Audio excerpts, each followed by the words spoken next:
My name is Rachel, and for the first 6 years of my marriage, I believe trust was built from small things. You shared passwords, you asked before inviting people over, you respected each other's space. At least, that's what I believed. Then little things started happening around our house. I would leave for work after making the bed, only to come home and find the pillows arranged differently. A cabinet door I'd closed was open. A package I'd been waiting for was already inside, even though the delivery notification came while I was at the office. Every time I mentioned it, my husband Daniel laughed. "You're imagining things." I probably forgot. "You worry too much." After hearing those words enough times, I almost believed him. Almost one Friday afternoon, I came home early because a meeting had been cancelled. As I pulled into the driveway, I noticed a car parked in front of our house. It belonged to Daniel's older sister, Melissa. She wasn't supposed to be there.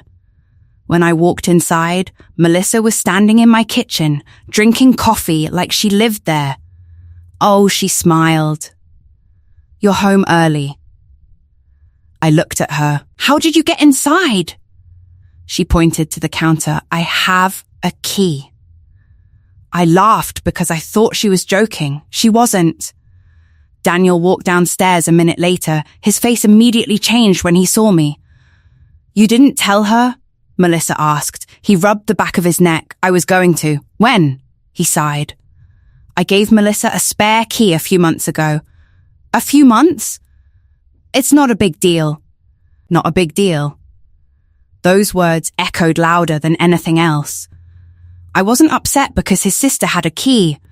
I was upset because my husband had made a decision about our home without telling me. Our home, the place where I slept, changed clothes, cried, dreamed, felt safe, and someone else had unlimited access without my knowledge. I asked him one simple question. "Why didn't you tell me?" He shrugged. "I knew you'd make it into something bigger." That answer hurt more than the secret. Instead of respecting my opinion, he'd decided my opinion didn't matter.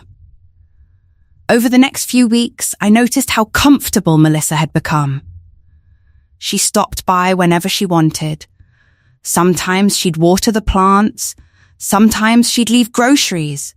Once, she rearranged my pantry because she thought it worked better. Daniel appreciated every favor. I felt invisible in my own home. When I tried explaining how uncomfortable I felt, he rolled his eyes. "She's family. So am I. You know what I mean." Actually, I didn't. One Saturday morning, I woke up and found Melissa sitting at our kitchen island eating breakfast. Neither of us had invited her. Daniel had gone out to buy coffee, leaving her inside our house alone. She smiled casually. I let myself in, as if that sentence were completely normal. I walked upstairs without saying a word. For the first time in my marriage, my own bedroom felt like the only room that still belonged to me. That afternoon, I called a locksmith. Not because I hated Melissa, not because I wanted revenge, because I wanted to feel safe inside my own home again. The appointment was scheduled for Monday morning while Daniel would be at work. I didn't tell anyone.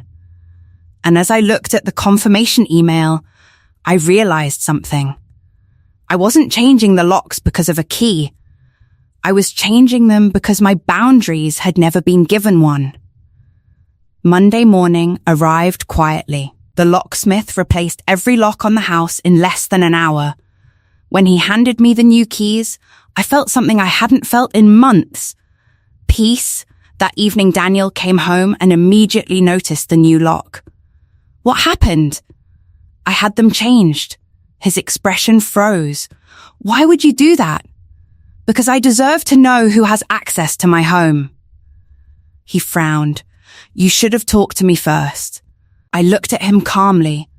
"I've been trying to talk to you for months." Silence filled the room. A few minutes later, Melissa arrived. She reached for her key. It didn't work. She looked confused before knocking. When I opened the door, she smiled awkwardly. My key doesn't work. I know. Daniel stepped between us. You didn't have to embarrass her. I answered softly. This wasn't about embarrassing anyone. It was about respecting our marriage. Melissa looked at both of us. For the first time, she realized this wasn't really about her. She quietly said, "Maybe I should go." After she left, Daniel finally sat down. Neither of us spoke for several minutes. Then he asked something he hadn't asked before. "Have I really made you feel that excluded?" I nodded. It wasn't the key. It was every time you decided my feelings weren't important enough to discuss. He stared at the floor. I thought avoiding conflict was keeping the peace. It wasn't. It was avoiding partnership. Those words stayed with him. The next week, Daniel apologized not with flowers or expensive gifts, but with changed behavior.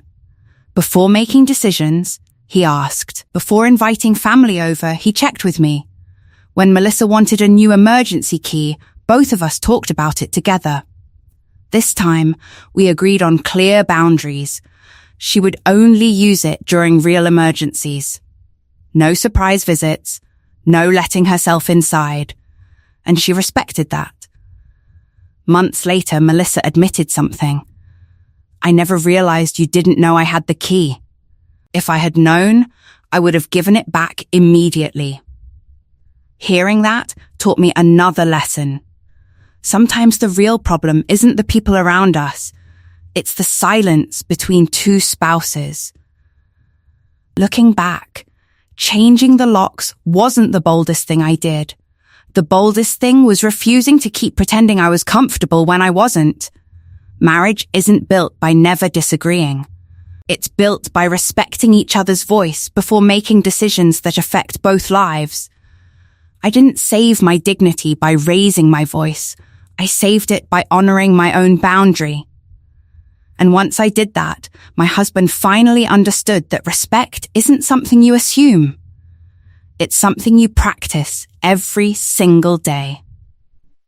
If this story touched you, please comment and subscribe. I have one question for you. Would you feel comfortable if someone had a key to your home without your knowledge? Let me know your answer below.